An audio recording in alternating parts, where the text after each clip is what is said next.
हांव बसार बसता वो ड्रायव्हर म्हाका थंय व्हरून पात येता म्हळ्यार बरी न्हीद पडटा म्हाका कांय वो ड्रायव्हर पिये लागी म्हण हांव चिंतन जाल्यार म्हाका थंय बसार बसोंक जायना दुबाव आसा दुबाव आसल्यार खंयचेंय करूंक जायना देखून दुबाव आतां बावडटा कुशीन आमी पयण करूंक जाय देव म्हजे थंय आसा देव म्हाका राखता देव आसतना म्हाका कितेंय वायट जावचें ना असलो बावडत आमचें थंय आसा जाल्यार आमचें जिवीत सुबाम जावंक पावतलें.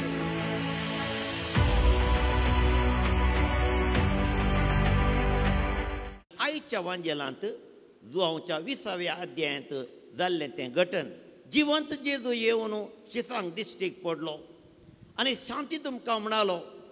पूण हें घटन तांणी तोमासाक सांगता आसतना दुबावी तोमास तें वळखना. तो म्हणटा साथ दितना जेजू मेला तो कसो येवन आमकां भेटचो.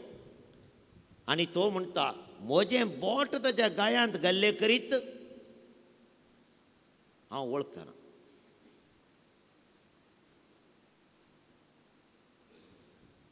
हें सांगलें 8 दिसां उपरांत जेजू परत दिश्टीक पडटा आनी तोमासाक आपोवन म्हणटा तोमास हांगा हाड तुजें बोट आनी पातये. आनी तोमास म्हणटा म्हज्या सोम्या आनी म्हज्या देवा. पापा बेनेडिक्ट 16 म्हणटा जें कितें तोमासान म्हणलें हें जावन आसा बावडताचें सत. What Thomas said my Lord and my God. तोमासान कितें पळयलें ताच्या चड मापन पळयनातलें सांगलें.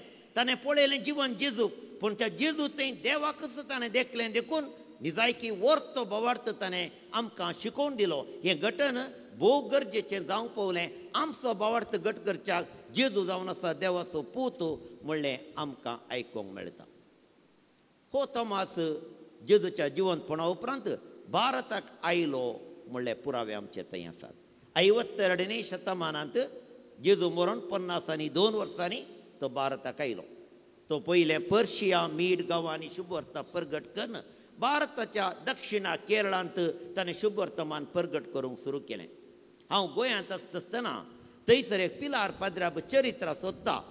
ताका जुवारी न्हय ते कुरीस मेळ्ळो. आमच्या सगळ्या इंडियांत फकत 3 कुरीस आसात. एक मैलापूर एक केरळा आनी एक गोंयांत मेळ्ळा. आतां हे कुरीस त्या कुर्साक पत्राचे कुरीस ताका आमी सिरियन कॉर्स म्हणटा. आमचे बरी नीट कुरीस न्ही ते एका दुसऱ्याच नमणेचे कुरीस तुमी पळयल्यात. सिरियन इगर्जेन ते कुरीस आसतात. हाचेतान तो चरित्रेकार कितें म्हणटा गे म्हळ्यार शुभवर्तमान तोमासान परगट केल्ले क्रिस्तांव केरळांत मात्रीन आसले न्ही त्या काळार थोडे गोंयांतय आसले नाल्यार गोंयांत कसो तो कुरीस मेळचो अशें म्हणून तो इल्ली चरित्र बरयता. तर ह्या सगळ्या कोंकण करावळीर हे सुरविले क्रिस्तांव आसले म्हणल्याक थोडो दाखलो ते आसा. ताणें ब्राह्मणांक आनी हेरांक अजापांक करून शुभवर्तमान परगट केली. 7 इगर्जो स्थापन केल्यो. ताच्या उपरांत तमिळनाडाच्या मद्रास आसल्या मैलापूर तो गेलो आनी मैलापुरांत तो शुभवर्तमान परगट करता आसतना तो माडतेर मेलो. ह्या विशयांत जायते आमी आयकूंक मेळटा. ताची रेलीक एडेस्सा म्हणले कडेन आजून आसा आनी ताचें फेस्त वर्सवार ह्या दिसा आमी संभ्रम करता. आज तोमासा विशीं आमी आयकूंचें कितें म्हळ्यार तोमासान जुदेवा बायल्यांक शुभवर्तमान परगट करूंक मोन केलें. हाचे पयलें वचप सांगता. सांत पेद्रू म्हणटालो आमी शुभवर्तमान परगट करचें जाल्यार सुन्नत केल्ल्या जुदेवांक मात्र उरिल्ल्यांक शुभवर्तमान ना. जर तर तशें जाल्लें जाल्यार आज आमी क्रिस्तांव जातना आमी कोणी जुदेव न्ही. पूण कितें जालें गे म्हळ्यार वो जॉपाक वचून शुभवर्तमान परगट करता आसतना ताका एक दर्शन थंयसर दिसता. एक वोल सकड येता. तातूंत जायत्यो मनजाती थंय आसल्यो. पेद्रू उठ आनी खा हें दर्शन जालें. हें दर्शन जाल्या उपरांत सेजारियांत आसलो एकलो कर्नेल एकलो शतपती हो कर्नेलाक सोपून पडटा. ताणें दर्शन देखलें आनी तो पेद्रूक आपोवणें दिता आनी तें घटन आयच्या पयल्या वाचपान तें आयकलें. आनी तें पळोवन पेद्रू म्हणटा निजायकी जुदेवांक मात्र न्ही शुभवर्तमान कोण देवाक मानवता तांकां सगळ्यांक देव दिश्टीक पडटा. सगळ्यांक देवाचें शिस्त जावंक जाता. आनी अशें आख्ख्या संवसारार आज 1 बिलियनाच्या चड क्रिस्तांव लोक आमकां पळोवंक मेळटा. जेजूक पातयेवचो लोक पळोवंक मेळटा. तर तोमासा बरीत जायत्या आपोस्तलांनी आख्ख्या संवसारार शुभवर्तमान परगट केल्ल्यान आज सुमेस्त आमी ताचे शिस्त जावंक पावल्या. तर मोगाळ भाव आनी भयणी, आमच्या जिवितांत ही दुबाव आसा.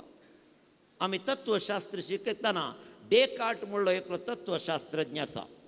ताणें म्हणचे कॉजितो एर्गो सुम. सगळें दुबाव जावन निमाणें तो एक सिद्धांत हाडटा. कॉजितो एर्गो सुम म्हळ्यार हांव चिंता देखून हांव आसां. तो म्हणटा हांव आसां म्हणल्यार म्हाका खात्री ना, हांव आसांगी ना, म्हाका दुबाव येता, हांव न्हीद जावन आसांगी. तुमी जाणात भारताच्या सिद्धांता प्रमाण आमी सक्कड माया म्हणटात वय मो.